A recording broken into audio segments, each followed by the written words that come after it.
हाँ जी, स्वागत है जी ਤੁਹਾਡਾ ਸਾਰਿਆਂ ਦਾ ਸਾਡੇ YouTube channel exam study with job alert ਤੇ। ਸੋ ਮਾਸਟਰ ਕੇਡਰ ਅਗਲਾ ਨਵਾਂ ਟੌਪਿਕ ਹੈ ਜਿਹੜਾ ਉਹ ਸਟਾਰਟ ਕਰਨ ਜਾ ਰਹੇ ਹਾਂ। ਵਰਧਨ ਸਾਮਰਾਜ, ਪ੍ਰਾਚੀਨ ਭਾਰਤ ਇਤਿਹਾਸ, ਆਪਾਂ ਹਿਸਟਰੀ ਹੈ ਜਿਹੜੀ ਸਟਾਰਟ ਕਰੀ ਹੋਈ ਹੈ। ਕੰਟੀਨਿਊ ਤੁਹਾਨੂੰ ਨਵੇਂ ਟੌਪਿਕ ਤੇ ਆਧਾਰਿਤ ਜਿੰਨੇ ਵੀ ਪ੍ਰਸ਼ਨ ਉੱਤਰ ਬਣਦੇ ਆ ਉਹ ਪ੍ਰੋਵਾਈਡ ਕਰ ਰਹੇ ਹਾਂ।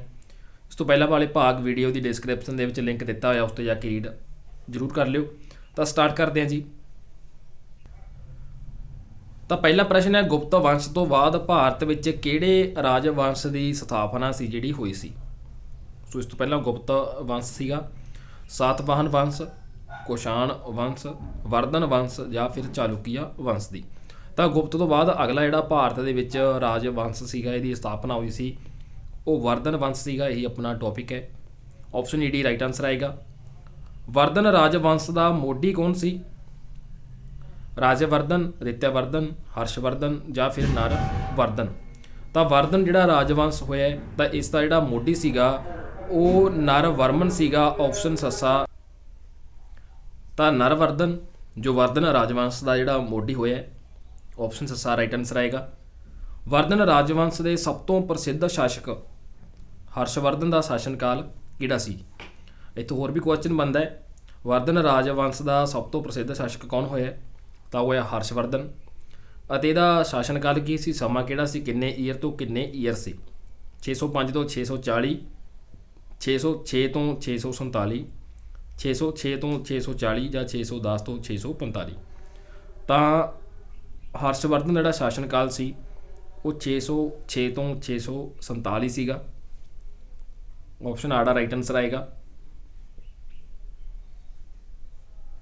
ਅਗਲਾ ਪ੍ਰਸ਼ਨ ਹੈ, ਵਰਧਨ ਰਾਜਵੰਸ਼ ਦੇ ਸ਼ਾਸਕਾਂ ਦਾ ਸਹੀ ਕ੍ਰਮ ਕਿਹੜਾ ਸੀਗਾ? ਪਹਿਲਾਂ ਕਿਹੜਾ ਆਇਆ, ਫਿਰ ਬਾਅਦ 'ਚ ਕਿਹੜਾ ਆਇਆ, ਇਸ ਤੋਂ ਬਾਅਦ ਕਿਹੜਾ ਆਇਆ? ਤਾਂ ਇਹਦੇ ਵਿੱਚ ਬਣਦਾ ਜੀ ਆਪਸ਼ਨ ਈ ਡੀ। ਜਿਵੇਂ ਆਪਾਂ ਉੱਪਰ ਕੁਐਸਚਨ ਪੜ੍ਹਿਆ ਸੀਗਾ, ਵਰਧਨ ਰਾਜਵੰਸ਼ ਦਾ ਮੋਢੀ ਸੀ ਜਿਹੜਾ ਨਰਵਰਧਨ ਸੀਗਾ, ਉਹ ਪਹਿਲਾਂ ਪਿਆ। ਇਸ ਤੋਂ ਬਾਅਦ ਰਾਜਵਰਧਨ ਆਇਆਗਾ, ਫਿਰ ਅਦਿੱਤਿਆਵਰਧਨ ਆਇਆ, ਫਿਰ ਪ੍ਰਭਾਕਰ ਵਰਧਨ ਆਇਆ। ਸੋ ਇਹ ਦਾ ਸਹੀ ਕ੍ਰਮ ਹੈ।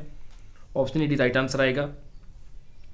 ਵਰਧਨ ਵੰਸ਼ ਦੇ ਸ਼ਾਸਕ ਜਿਨ੍ਹਾਂ ਨੇ ਮਹਾਰਾਜਾ ਦੀ ਉਪਾਧੀ ਧਾਰਨ ਕੀਤੀ ਸੀ ਉਹ ਕਿਹੜੇ ਸੀਗੇ? ਨਰਵਰਧਨ, ਰਾਜਵਰਧਨ, ਅਦਿੱਤਿਆਵਰਧਨ ਜਾਂ ਫਿਰ ਉਪਰੋਕਤ ਸਾਰੇ। ਤਾਂ ਜਿਨ੍ਹਾਂ ਨੇ ਮਹਾਰਾਜਾ ਦੀ ਉਪਾਧੀ ਧਾਰਨ ਕੀਤੀ ਸੀ ਵਰਧਨ ਵੰਸ਼ ਦੇ ਸ਼ਾਸਕ ਇਹ ਤਿੰਨੋਂ ਸੀਗੇ। ਆਪਸ਼ਨ ਸੱਸਾ ਰਾਈਟ ਆਨਸਰ ਆਏਗਾ, ਜਿਹਦੇ ਵਿੱਚ ਨਰਵਰਧਨ ਆ ਗਿਆ, ਰਾਜਵਰਧਨ ਆ ਗਿਆ ਅਤੇ ਅਦਿੱਤਿਆਵਰਧਨ ਆ ਗਿਆ। ਤਾਂ ਆਪਸ਼ਨ ਸੱਸਾ ਸਾਡਾ ਰਾਈਟ ਆਨਸਰ ਆਏਗਾ। ਅਗਲਾ ਪ੍ਰਸ਼ਨ ਹੈ, ਹਰਸ਼ਵਰਧਨ ਦੇ ਪਿਤਾ ਦਾ ਕੀ ਨਾਮ ਸੀ? ਨਰਵਰਧਨ, ਰਾਜਵਰਧਨ, ਅਦਿੱਤਿਆਵਰਧਨ ਜਾਂ ਪ੍ਰਭਾਕਰ ਵਰਧਨ। ਤਾਂ ਜੋ ਹਰਸ਼ਵਰਧਨ ਦੇ ਪਿਤਾ ਸੀ ਉਹ ਪ੍ਰਭਾਕਰ ਵਰਧਨ ਸੀਗੇ। ਪ੍ਰਭਾਕਰ ਵਰਧਨ ਦੇ ਬਾਅਦ ਹੀ ਹਰਸ਼ਵਰਧਨ ਆਇਆ। ਤਾਂ ਆਪਸ਼ਨ ਸੱਸਾ ਰਾਈਟ ਆਨਸਰ ਆਏਗਾ। ਪ੍ਰਭਾਕਰ ਵਰਧਨ ਦਾ ਸ਼ਾਸਨ ਕਾਲ ਕੀ ਸੀਗਾ? ਕਿਹੜੇ ਈਅਰ ਤੋਂ ਕਿਹੜੇ ਈਅਰ ਤੱਕ ਸੀਗਾ? ਤਾਂ ਇਹਦਾ ਸ਼ਾਸਨ ਕਾਲ ਸੀ ਜਿਹੜਾ ਆਪਸ਼ਨ ਸੱਸਾ 580 ਤੋਂ 604 ਈਸਵੀ ਤੱਕ ਸੀਗਾ। ਸੋ ਕਿੰਨੇ ਆਨਸਰ ਤੁਹਾਡੇ ਰਾਈਟ ਜਾਂਦੇ ਆ ਕਮੈਂਟ ਜ਼ਰੂਰ ਕਰ ਦਿਆ ਕਰੋ। ਮਹਾਰਾਜਾ ਧੀਰਾਜ ਦੀ ਉਪਾਧੀ ਧਾਰਨ ਕਰਨ ਵਾਲਾ ਪਹਿਲਾ ਵਰਧਨ ਸ਼ਾਸਕ ਕੌਣ ਸੀ? ਜਿਹਨੇ ਮਹਾਰਾਜਾ ਧੀਰਾਜ ਦੀ ਉਪਾਧੀ ਧਾਰਨ ਕੀਤੀ ਸੀ ਤਾਂ ਇਹ ਸੀਗਾ ਜੀ ਪ੍ਰਭਾਕਰ ਵਰਧਨ। ਇਹ ਪਹਿਲਾ ਵਰਧਨ ਸ਼ਾਸਕ ਹੋਇਆ ਜਿਹਨੇ ਮਹਾਰਾਜਾ ਧੀਰਾਜ ਦੀ ਉਪਾਧੀ ਸੀ ਜਿਹੜੀ ਧਾਰਨ ਕੀਤੀ ਸੀ। ਆਪਸ਼ਨ ਸੱਸਾ ਸਾਡਾ ਰਾਈਟ ਆਨਸਰ ਆਏਗਾ। ਅਗਲਾ ਪ੍ਰਸ਼ਨ ਹੈ, ਹਰਸ਼ਵਰਧਨ ਦੀ ਮਾਤਾ ਦਾ ਕੀ ਨਾਮ ਸੀਗਾ? ਜਸ਼ੋਧਰਾ, ਜਸ਼ੋਮਤੀ, ਰਾਜਸ਼੍ਰੀ ਜਾਂ ਪ੍ਰਿਯਦਰਸ਼ਨਾ। ਤਾਂ ਹਰਸ਼ਵਰਧਨ ਜੋ ਵਰਧਨ ਰਾਜਵੰਸ਼ ਦੇ ਸ਼ਾਸਕ ਸੀਗੇ, ਪ੍ਰਸਿੱਧ ਸ਼ਾਸਕ ਹੋਏ ਨੇ। ਤਾਂ ਇਹਨਾਂ ਦੀ ਜਿਹੜੀ ਮਾਤਾ ਸੀ ਇਹਨਾਂ ਦਾ ਨਾਮ ਜਸ਼ੋਮਤੀ ਸੀਗਾ। ਆਪਸ਼ਨ ਆੜਾ ਸਾਡਾ ਰਾਈਟ ਆਨਸਰ ਆਏਗਾ। ਅੱਗੇ ਸਾਰਨੀ ਹੈ ਜੀ, ਸਹੀ ਮਿਲਾਨ ਕਰਨਾ ਹੈ। ਹਰਸ਼ਵਰਧਨ ਦੇ ਪਿਤਾ ਦਾ ਕੀ ਨਾਮ ਸੀ? ਤਾਂ ਪਿੱਛੇ ਆਪਾਂ ਕੁਐਸਚਨ ਕਰਕੇ ਆਏ ਹਾਂ। ਤਾਂ ਇਹ ਸੀਗਾ ਜੀ ਪ੍ਰਭਾਕਰ ਵਰਧਨ। ਹਰਸ਼ਵਰਧਨ ਦੀ ਮਾਤਾ ਦਾ ਨਾਮ ਹੁਣੇ ਕਰਕੇ ਹਟੇ ਆ, ਜਸ਼ੋਮਤੀ ਸੀਗਾ। ਹਰਸ਼ਵਰਧਨ ਦੇ ਭਰਾ ਦਾ ਨਾਮ ਕੀ ਸੀ? ਤਾਂ ਰਾਜਵਰਧਨ ਸੀ। ਹਰਸ਼ਵਰਧਨ ਦੀ ਭੈਣ ਦਾ ਕੀ ਨਾਮ ਸੀਗਾ? ਰਾਜਸ਼੍ਰੀ। ਤਾਂ ਨੀਚੇ ਸਾਰਨੀ ਦੇ ਹਿਸਾਬ ਨਾਲ ਆਪਸ਼ਨ ਊੜਾ ਜਿਹੜਾ ਸਾਡਾ ਰਾਈਟ ਆਨਸਰ ਬਣੇਗਾ। ਅਗਲਾ ਪ੍ਰਸ਼ਨ ਹੈ, ਹਰਸ਼ਵਰਧਨ ਦੇ ਭਣਵੱਈਏ ਗ੍ਰਹਿਵਰਮਨ ਦਾ ਕਤਲ ਮਾਲਵੇ ਦੇ ਕਿਸ ਸ਼ਾਸਕ ਨੇ ਕੀਤਾ ਸੀ? ਰਾਮਗੁਪਤ, ਸ਼੍ਰੀਗੁਪਤ, ਹਰੀਗੁਪਤ ਜਾਂ ਫਿਰ ਦੇਵਗੁਪਤ ਨੇ। ਤਾਂ ਹਰਸ਼ਵਰਧਨ ਦੇ ਜੋ ਭਣਵੱਈਏ ਸੀ ਜਿਨ੍ਹਾਂ ਦਾ ਨਾਮ ਗ੍ਰਹਿ ਵਰਮਨ ਸੀਗਾ, ਇਹਦਾ ਕਾਤਲ ਕਰਨ ਵਾਲੇ ਦੇਵਗੁਪਤ ਸੀ ਜੋ ਮਾਲਵੇ ਦਾ ਸ਼ਾਸਕ ਸੀਗਾ। ਆਪਸ਼ਨ ਸੱਸਾ ਰਾਈਟ ਆਨਸਰ ਆਏਗਾ। ਹਰਸ਼ਵਰਧਨ ਥਾਨੇਸ਼ਵਰ ਦੇ ਰਾਜੇ ਦੇ ਤੌਰ 'ਤੇ ਗੱਦੀ 'ਤੇ ਕਦੋਂ ਬੈਠਿਆ ਸੀ? 604, 605, 606 ਜਾਂ ਫਿਰ 607 ਈਸਵੀ ਦੇ ਵਿੱਚ। ਤਾਂ ਹਰਸ਼ਵਰਧਨ ਥਾਨੇਸ਼ਵਰ ਦੇ ਰਾਜੇ ਦੇ ਤੌਰ 'ਤੇ 606 ਈਸਵੀ ਦੇ ਵਿੱਚ ਜਿਹੜਾ ਗੱਦੀ 'ਤੇ ਬੈਠਿਆ ਸੀਗਾ। ਆਪਸ਼ਨ ਈ ਡੀ ਸਾਡਾ ਰਾਈਟ ਆਨਸਰ ਆਏਗਾ। ਅਗਲਾ ਪ੍ਰਸ਼ਨ ਹੈ, ਹਰਸ਼ਵਰਧਨ ਦਾ ਭਣਵੱਈਆ ਗ੍ਰਹਿ ਵਰਮਨ ਕਿੱਥੋਂ ਦਾ ਸ਼ਾਸਕ ਸੀ?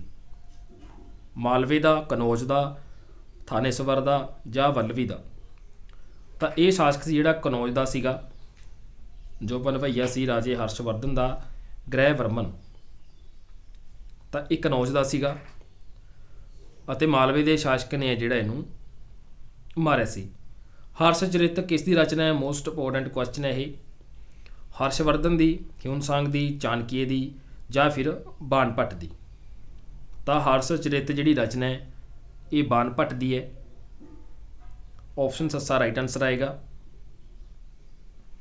ਅਗਲਾ ਪ੍ਰਸ਼ਨ ਹੈ, ਹਰਸ਼ਵਰਧਨ ਨੇ ਬੰਗਾਲ ਦੇ ਕਿਸ ਸ਼ਾਸਕ ਦੇ ਵਿਰੁੱਧ ਵਿਦਰੋਹ ਕੀਤਾ ਸੀ? ਧਰੁਵਸੇਨ ਦੂਜਾ, ਪੁਲਕੇਸ਼ਨ ਦੂਜਾ, ਸ਼ਸ਼ਾਂਕ ਜਾਂ ਭਾਸਕਰ ਵਰਧਨ? ਤਾਂ ਹਰਸ਼ਵਰਧਨ ਨੇ ਰਾਜਾ ਹੋਇਆ ਤਾਂ ਇਸਨੇ ਬੰਗਾਲ ਦੇ ਸ਼ਾਸਕ ਜਿਹਦੇ ਵਿਰੁੱਧ ਵਿਦਰੋਹ ਕੀਤਾ ਸੀਗਾ ਤਾਂ ਉਹ ਸੀਗਾ Shashank. Option E D right answer ਆਏਗਾ। ਹਰਸ਼ਵਰਧਨ ਨੇ ਬੰਗਾਲ ਦੇ ਸ਼ਸ਼ਾਂਕ ਦੇ ਵਿਰੁੱਧ ਵਿਦਰੋਹ ਸੀ ਜਿਹੜਾ ਕਿਉਂ ਕੀਤਾ ਸੀ, ਕੀ ਕਾਰਨ ਸੀਗਾ? ਤਾਂ ਇਹਦੇ ਵਿੱਚ ਉਪਰੋਕਤ ਸਾਰੇ ਆਨਸਰ ਆਏਗਾ। ਤੁਹਾਨੂੰ ਪਹਿਲਾਂ ਵੀ ਦੱਸਿਆ ਕਿ ਜਿੱਥੇ ਆਪਸ਼ਨ ਆਉਂਦੀ ਹੈ ਅਗਰ ਤੁਹਾਨੂੰ ਨਹੀਂ ਕੁਐਸਚਨ ਸਮਝ ਆ ਰਿਹਾ ਤਾਂ ਉਪਰੋਕਤ ਸਾਰੇ 'ਤੇ ਟਿਕ ਲਾ ਦਿਆ ਕਰੋ, ਜ਼ਿਆਦਾਤਰ ਇਹ ਰਾਈਟ ਆਨਸਰ ਜਾਂਦਾ ਹੁੰਦਾ ਹੈ। ਵਿਦਰੋਹ ਦਾ ਕਾਰਨ ਸੀ ਜਿਹੜਾ ਕਿਉਂ ਕੀਤਾ ਸੀ, ਕਿਉਂਕਿ ਉਸਨੇ ਵਰਧਨ ਰਾਜ ਦੇ ਦੁਸ਼ਮਣ ਜੋ ਦੇਵਗੁਪਤ ਸੀ ਇਸ ਦੀ ਸਹਾਇਤਾ ਕੀਤੀ ਸੀ। ਹਰਸ਼ ਦੇ ਵੱਡੇ ਭਰਾ ਰਾਜਵਰਧਨ ਨੂੰ ਮੌਤ ਦੇ ਘਾਟ ਉਤਾਰ ਦਿੱਤਾ ਸੀ। ਉਸਨੇ ਬੋਧੀਆਂ ਦੇ ਬਹੁਤੇ ਸਾਰੇ ਮੱਠ ਸੀ ਜਿਹੜੇ ਉਹ ਨਸ਼ਟ ਕਰ ਦਿੱਤੇ ਸੀ। ਇਸ ਕਰਕੇ ਸ਼ਸ਼ਾਂਕ ਦੇ ਵਿਰੁੱਧ ਹੈ ਜਿਹੜਾ ਹਰਸ਼ਵਰਧਨ ਨੇ ਵਿਦਰੋਹ ਕੀਤਾ ਸੀ। ਆਪਸ਼ਨ ਸੱਸਾ ਸਾਡਾ ਰਾਈਟ ਆਨਸਰ ਆਏਗਾ। ਅਗਲਾ ਪ੍ਰਸ਼ਨ ਹੈ, ਹਰਸ਼ਵਰਧਨ ਦੇ ਵੱਲਵੀ ਗੁਜਰਾਤ 'ਤੇ ਹਮਲੇ ਸਮੇਂ ਗੁਜਰਾਤ ਦਾ ਸ਼ਾਸਕ ਕੌਣ ਸੀ? ਜਦੋਂ ਉਸ ਸਮੇਂ ਗੁਜਰਾਤ ਜਿਹੜਾ ਹਰਸ਼ਵਰਧਨ ਨੇ ਹਮਲਾ ਕੀਤਾ ਸੀ ਤਾਂ ਉੱਥੋਂ ਦਾ ਸ਼ਾਸਕ ਕੌਣ ਸੀ? ਧਰੁਵਸਨ ਦੂਜਾ, ਪੁਲਕੇਸ਼ਨ ਦੂਜਾ, ਹਰਸ਼ਵਰਧਨ ਦੱਖਣੀ ਭਾਰਤੀ ਸ਼ਸ਼ਾਂਕ ਜਾਂ ਭਾਸਕਰ ਵਰਮਨ? ਤਾਂ ਉਸ ਸਮੇਂ ਗੁਜਰਾਤ ਦਾ ਜਿਹੜਾ ਸ਼ਾਸਕ ਸੀਗਾ ਉਹ ਧਰੁਵਸਨ ਦੂਜਾ ਸੀਗਾ ਜਦੋਂ ਹਰਸ਼ਵਰਧਨ ਨੇ ਵੱਲਵੀ ਗੁਜਰਾਤ 'ਤੇ ਹਮਲਾ ਕੀਤਾ ਸੀ। ਤਾਂ ਆਪਸ਼ਨ ਉਹਦਾ ਰਾਈਟ ਆਨਸਰ ਆਏਗਾ। ਹਰਸ਼ਵਰਧਨ ਦੱਖਣੀ ਭਾਰਤ ਦੇ ਚਾਲੁਕਿਆ ਵੰਸ਼ ਦੇ ਕਿਸ ਸ਼ਾਸਕ ਦੇ ਹੱਥੋਂ ਹਾਰਿਆ ਸੀ? ਪੁਲਕੇਸ਼ਨ ਪਹਿਲਾ, ਦੂਜਾ, ਤੀਜਾ ਜਾਂ ਫਿਰ ਚੌਥੇ ਦੇ ਹੱਥੋਂ? ਤਾਂ ਹਰਸ਼ਵਰਧਨ ਸੀ ਜਿਹੜਾ ਉਹ ਦੱਖਣੀ ਭਾਰਤ ਦੇ ਜੋ ਚਾਲੁਕਿਆ ਵੰਸ਼ ਸੀਗਾ ਤਾਂ ਉੱਥੋਂ ਦਾ ਸ਼ਾਸਕ ਸੀਗਾ ਪੁਲਕੇਸ਼ਨ ਦੂਜਾ, ਜਿਸ ਨੇ ਹਰਸ਼ਵਰਧਨ ਨੂੰ ਹਰਾਇਆ ਸੀਗਾ।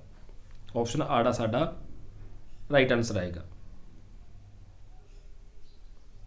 ਅਗਲਾ ਪ੍ਰਸ਼ਨ ਹੈ, ਪੁਲਕੇਸ਼ਨ ਦੂਜੇ ਨੇ ਵਰਧਨ ਵੰਸ਼ ਦੇ ਸ਼ਾਸਕ ਹਰਸ਼ਵਰਧਨ ਨੂੰ ਹਰਾਉਣ ਤੋਂ ਬਾਅਦ ਕਿਹੜੀ ਉਪਾਧੀ ਸੀ ਜਿਹੜੀ ਧਾਰਨ ਕੀਤੀ ਸੀ? ਮਹਾਰਾਜਾ ਦੀ, ਮਹਾਰਾਜਾ ਧਿਰਾਜ ਦੀ, ਪਰਮੇਸ਼ਵਰ ਦੀ ਜਾਂ ਫਿਰ ਈਸ਼ਵਰ ਦੀ? ਤਾਂ ਪੁਲਕੇਸ਼ਨ ਦੂਸਰੇ ਨੇ ਵਰਧਨ ਵੰਸ਼ ਦੇ ਸ਼ਾਸਕ ਹਰਸ਼ਵਰਧਨ ਨੂੰ ਹਰਾਉਣ ਤੋਂ ਬਾਅਦ ਜਿਹੜੀ ਪਰਮੇਸ਼ਵਰ ਦੀ ਉਪਾਧੀ ਸੀ ਜਿਹੜੀ ਧਾਰਨ ਕਰੀ ਸੀ। ਆਪਸ਼ਨ ਈ ਡੀ ਸਾਡਾ ਰਾਈਟ ਆਨਸਰ ਆਏਗਾ। ਹਰਸ਼ਵਰਧਨ ਨੇ ਕਾਮਰੂਪ ਦੇ ਕਿਸ ਸ਼ਾਸਕ ਨਾਲ ਮਿਲ ਕੇ ਜੋ ਬੰਗਾਲ ਦਾ ਸ਼ਾਸਕ ਸੀ ਇਸ ਦੇ ਵਿਰੁੱਧ ਵਿਦਰੋਹ ਕੀਤਾ ਸੀ? ਭਾਸਕਰ ਵਰਧਨ, ਦੇਵਵਰਧਨ, ਸ਼੍ਰੀਵਰਧਨ ਜਾਂ ਕੋਈ ਨਹੀਂ? ਤਾਂ ਇਹ ਜਿਹੜਾ ਬੰਗਾਲ ਦੇ ਸ਼ਾਸਕ ਵਿਰੁੱਧ ਵਿਦਰੋਹ ਕੀਤਾ ਸੀਗਾ ਤਾਂ ਭਾਸਕਰ ਵਰਧਨ ਸੀਗਾ। ਹਰਸ਼ਵਰਧਨ ਨੇ ਇਹ ਜਿਹੜਾ ਵਿਦਰੋਹ ਕੀਤਾ ਸੀਗਾ ਭਾਸਕਰ ਵਰਧਨ ਦੇ ਨਾਲ ਮਿਲ ਕੇ ਬੰਗਾਲ ਦੇ ਸ਼ਾਸਕ ਦੇ ਵਿਰੁੱਧ ਹੈ ਜਿਹੜਾ ਵਿਦਰੋਹ ਕੀਤਾ ਸੀ, ਯਾਨੀ ਕਿ ਹਰਸ਼ਵਰਧਨ ਸੀ ਜਿਹੜਾ ਭਾਸਕਰ ਵਰਧਨ ਨਾਲ ਮਿਲ ਗਿਆ ਸੀਗਾ ਅਤੇ ਬੰਗਾਲ ਦੇ ਸ਼ਾਸਕ ਦੇ ਵਿਰੁੱਧ ਆ ਜਿਹੜਾ ਉਸਨੇ ਵਿਦਰੋਹ ਕੀਤਾ ਸੀ। ਅਗਲਾ ਪ੍ਰਸ਼ਨ ਹੈ ਹਰਸ਼ਵਰਧਨ ਦੇ ਸਾਮਰਾਜ ਦੀ ਰਾਜਧਾਨੀ ਕਿਹੜੀ ਸੀ? ਕੰਨਿਆ ਕੁੰਜ, ਜਿਹਨੂੰ ਹੁਣ ਕਨੌਜ ਕਿਹਾ ਜਾਂਦਾ ਹੈ, ਥਾਨੇਸਵਰ, ਵੱਲਭੀ ਜਾਂ ਸਿੰਧ। ਤਾਂ ਹਰਸ਼ਵਰਧਨ ਦੇ ਸਾਮਰਾਜ ਦੀ ਜਿਹੜੀ ਰਾਜਧਾਨੀ ਸੀ ਉਹ ਕਨੌਜ ਸੀ, ਜਿਹਨੂੰ ਕੰਨਿਆ ਕੁੰਜ ਵੀ ਕਿਹਾ ਜਾਂਦਾ ਹੈ। ਕਨਫਿਊਜ਼ ਕਰਨ ਵਾਸਤੇ ਕੰਨਿਆ ਕੁੰਜ ਵੀ ਕੁਐਸਚਨ ਦੇ ਵਿੱਚ ਪਾਇਆ ਜਾ ਸਕਦਾ ਹੈ। ਤਾਂ ਇਹ ਹਰਸ਼ਵਰਧਨ ਦੇ ਸਾਮਰਾਜ ਦੀ ਰਾਜਧਾਨੀ ਸੀ ਕਨੌਜ ਜਾਂ ਕੰਨਿਆ ਕੁੰਜ। ਹਰਸ਼ਵਰਧਨ ਦੇ ਸ਼ਾਸਨ ਕਾਲ ਦੇ ਵਿੱਚ ਭਾਰਤ ਆਉਣ ਵਾਲੇ ਚੀਨੀ ਯਾਤਰੀ ਦਾ ਨਾਮ ਦੱਸੋ। ਕਿਹੜਾ ਚੀਨੀ ਯਾਤਰੀ ਸੀ ਜਿਹੜਾ ਰਾਜੇ ਹਰਸ਼ਵਰਧਨ ਦੇ ਸ਼ਾਸਨ ਕਾਲ ਦੇ ਵਿੱਚ ਭਾਰਤ ਆਇਆ ਸੀ? ਸੋ ਚੀਨੀ ਯਾਤਰੀ ਦਾ ਨਾਮ ਦੱਸਣਾ ਹੈ। ਕਾਫੀ ਵਾਰ ਕੁਐਸਚਨ ਐਗਜ਼ਾਮ ਦੇ ਵਿੱਚ ਆਉਂਦਾ ਹੈ। ਫਾਹੀਜਾਨ, ਇਤਸਿੰਘ, ਹਿਊਨ-ਸਾਂਗ ਜਾਂ ਬਾਨਭੱਟ। ਤਾਂ ਇਹ ਚੀਨੀ ਯਾਤਰੀ ਸੀਗਾ ਜਿਹੜਾ ਹਿਊਨ-ਸਾਂਗ ਸੀਗਾ, ਜਿਹੜਾ ਹਰਸ਼ਵਰਧਨ ਦੇ ਸ਼ਾਸਨ ਕਾਲ ਵਿੱਚ ਭਾਰਤ ਆਇਆ ਸੀ ਅਤੇ ਇੱਕ ਚੀਨੀ ਯਾਤਰੀ ਸੀ। ਅਗਲਾ ਪ੍ਰਸ਼ਨ ਹੈ ਹਿਊਨ-ਸਾਂਗ ਕਿੱਥੋਂ ਦਾ ਯਾਤਰੀ ਸੀ? ਈਰਾਨ, ਯੂਨਾਨ, ਚੀਨ ਜਾਂ ਨੇਪਾਲ। ਤਾਂ ਹੁਣੇ ਆਪਾਂ ਕੁਐਸਚਨ ਕਰਕੇ ਆਏ ਹਾਂ। ਤਾਂ ਇਹ ਚੀਨ ਦਾ ਯਾਤਰੀ ਸੀਗਾ ਹਿਊਨ-ਸਾਂਗ। ਅੱਗੇ ਸਹੀ ਜੋੜਾ ਚੁਣਨਾ ਹੈ। ਇੱਕ ਪਾਸੇ ਮੰਤਰੀਆਂ ਦੇ ਨਾਮ ਨੇ ਤਾਂ ਦੂਜੇ ਪਾਸੇ ਉਹਨਾਂ ਦੀ ਜਿਹੜੀ ਪਦਵੀ ਹੈ ਉਹ ਦਿੱਤੀ ਗਈ ਹੈ। ਤਾਂ ਇਹਦੇ ਵਿੱਚ ਭੰਡੀ ਪਦਵੀ ਪ੍ਰਧਾਨ ਮੰਤਰੀ ਦੀ ਹੁੰਦੀ ਸੀ। ਅਵੰਤੀ ਯੁੱਧ ਅਤੇ ਵਿਦੇਸ਼ੀ ਕੰਮਾਂ ਦਾ ਮੰਤਰੀ। ਸਿੰਘਨਾਦ ਸੈਨਿਕ ਕੰਮਾਂ ਦਾ ਮੰਤਰੀ। ਭੁਗਤੀ ਧਾਰਮਿਕ ਕੰਮਾਂ ਦਾ ਮੰਤਰੀ। ਤਾਂ ਇਹਦੇ ਵਿੱਚ ਗਲਤ ਜੋੜਾ ਚੁਣਨਾ ਹੈ। ਜਿਹੜਾ ਗਲਤ ਜੋੜਾ ਹੈ ਤਾਂ ਉਹ ਆਏਗਾ ਜੀ ਆਪਸ਼ਨ ਸੱਸਾ, ਭੁਗਤੀ ਧਾਰਮਿਕ ਕੰਮਾਂ ਦਾ ਮੰਤਰੀ। ਇਹ ਇਹਦੇ ਵਿੱਚ ਗਲਤ ਜੋੜਾ ਹੈ। ਬਾਕੀ ਜਿਹੜੇ ਤਿੰਨੋਂ ਨੇ ਇਹ ਸਹੀ ਨੇ। ਤਾਂ ਆਪਸ਼ਨ ਸੱਸਾ ਇਹਦੇ ਵਿੱਚ ਗਲਤ ਜੋੜਾ ਹੈ। ਆਪਸ਼ਨ ਸੱਸਾ ਹੀ ਆਪਣਾ ਰਾਈਟ ਆਨਸਰ ਆਏਗਾ। ਅਗਲਾ ਪ੍ਰਸ਼ਨ ਹੈ ਹਰਸ਼ਵਰਧਨ ਦੇ ਰਾਜਕਾਲ ਦੇ ਵਿੱਚ ਸਾਮਰਾਜ ਸੀ ਜਿਹੜਾ ਤਾਂ ਉਸਨੂੰ ਪ੍ਰਾਂਤਾਂ ਦੇ ਵਿੱਚ ਵੰਡਿਆ ਹੋਇਆ ਸੀ ਅਤੇ ਪ੍ਰਾਂਤਾਂ ਨੂੰ ਕੀ ਕਿਹਾ ਜਾਂਦਾ ਸੀ? ਵਿਸ਼ੇ, ਭੁਗਤੀ, ਉਪਾਰਿਕ ਜਾਂ ਫਿਰ ਗ੍ਰਾਮ। ਤਾਂ ਇਸ ਪ੍ਰਾਂਤਾਂ ਨੂੰ ਜਿਹੜਾ ਭੁਗਤੀ ਕਿਹਾ ਜਾਂਦਾ ਸੀ। ਤਾਂ ਜਿਹੜੇ ਭੁਗਤੀ ਹੁੰਦੇ ਸੀ ਤਾਂ ਇੱਥੇ ਵੀ ਤੁਸੀਂ ਇਹ ਜੋੜਾ ਗਲਤ ਕਿਉਂ ਆ ਤੁਹਾਨੂੰ ਪਤਾ ਲੱਗ ਗਿਆ ਹੋਏਗਾ। ਤਾਂ ਜਿਹੜਾ ਹਰਸ਼ਵਰਧਨ ਦੇ ਰਾਜਕਾਲ ਦੇ ਵਿੱਚ ਜਿਹੜਾ ਸਾਮਰਾਜ ਸੀ ਤਾਂ ਇਸ ਨੂੰ ਪ੍ਰਾਂਤਾਂ ਦੇ ਵਿੱਚ ਵੰਡਿਆ ਹੋਇਆ ਸੀ ਅਤੇ ਪ੍ਰਾਂਤਾਂ ਨੂੰ ਭੁਗਤੀ ਕਿਹਾ ਜਾਂਦਾ ਸੀ। ਤਾਂ ਇੱਥੇ ਆਊਗਾ ਪ੍ਰਾਂਤ ਜਾਂ ਪ੍ਰਾਂਤਾਂ ਦੀ ਵੰਡ ਆ ਜਾਏਗਾ। ਭੁਗਤੀ ਪ੍ਰਾਂਤਾਂ ਦੀ ਵੰਡ। ਤਾਂ ਇਸ ਕਰਕੇ ਇੱਥੇ ਜੋੜਾ ਜਿਹੜਾ ਗਲਤ ਹੋਇਆ ਕਿਉਂਕਿ ਧਾਰਮਿਕ ਭੁਗਤੀ ਸੀ ਜਿਹੜੇ ਇਹ ਧਾਰਮਿਕ ਕੰਮਾਂ ਦੇ ਮੰਤਰੀ ਨਹੀਂ ਸੀ। ਸੋ ਭੁਗਤੀ ਸੀ ਜਿਹੜਾ ਉਹ ਪ੍ਰਾਂਤਾਂ ਨੂੰ ਕਿਹਾ ਜਾਂਦਾ ਸੀਗਾ। ਜਿਹੜਾ ਸਾਮਰਾਜ ਪ੍ਰਾਂਤਾਂ ਦੇ ਵਿੱਚ ਵੰਡਿਆ ਹੋਇਆ ਸੀ ਅਤੇ ਪ੍ਰਾਂਤਾਂ ਨੂੰ ਭੁਗਤੀ ਕਿਹਾ ਜਾਂਦਾ ਸੀ। ਤਾਂ ਇਹਦੇ ਵਿੱਚ ਆਪਸ਼ਨ ਆੜਾ ਰਾਈਟ ਆਨਸਰ ਆਏਗਾ। ਸੋ ਦੋਸਤੋ ਇਹ ਨਵੇਂ ਟੌਪਿਕ ਤੇ ਇਸ ਟੌਪਿਕ ਦੇ ਹਿਸਾਬ ਨਾਲ ਜਿੰਨੇ ਪ੍ਰਸ਼ਨ ਉੱਤਰ ਬਣਦੇ ਆ ਤੁਹਾਨੂੰ ਪ੍ਰੋਵਾਈਡ ਕੀਤੇ ਹੈ। ਇੱਕ ਭਾਗ ਇਸ ਟੌਪਿਕ ਦਾ ਹੋਰ ਬਣੇਗਾ ਜਿਸ ਨਾਲ ਆਪਣਾ ਇਹ ਟੌਪਿਕ ਹੈ ਜਿਹੜਾ ਕੰਪਲੀਟ ਹੋ ਜਾਏਗਾ। ਸੋ ਇਸ ਤਰ੍ਹਾਂ ਕੰਟੀਨਿਊ ਤੁਹਾਨੂੰ ਲਗਾਤਾਰ MCQ ਪ੍ਰਸ਼ਨ ਉੱਤਰ ਜਿਹੜੇ ਪ੍ਰੋਵਾਈਡ ਕਰਦੇ ਰਹਾਂਗੇ। ਸੋ ਵੀਡੀਓ ਨੂੰ ਅੱਗੇ ਸ਼ੇਅਰ ਜ਼ਰੂਰ ਕਰਦਿਆ ਕਰੋ। ਸੋ ਮਿਲਦੇ ਹਾਂ ਜੀ ਅਗਲੇ ਭਾਗ ਦੇ ਵਿੱਚ ਅਗਲੇ ਟੌਪਿਕਾਂ ਦੇ ਨਾਲ ਬਣਦੇ ਨਵੇਂ ਪ੍ਰਸ਼ਨ ਉੱਤਰਾਂ ਨਾਲ। ਉਦੋਂ ਤੱਕ ਲਈ ਧੰਨਵਾਦ।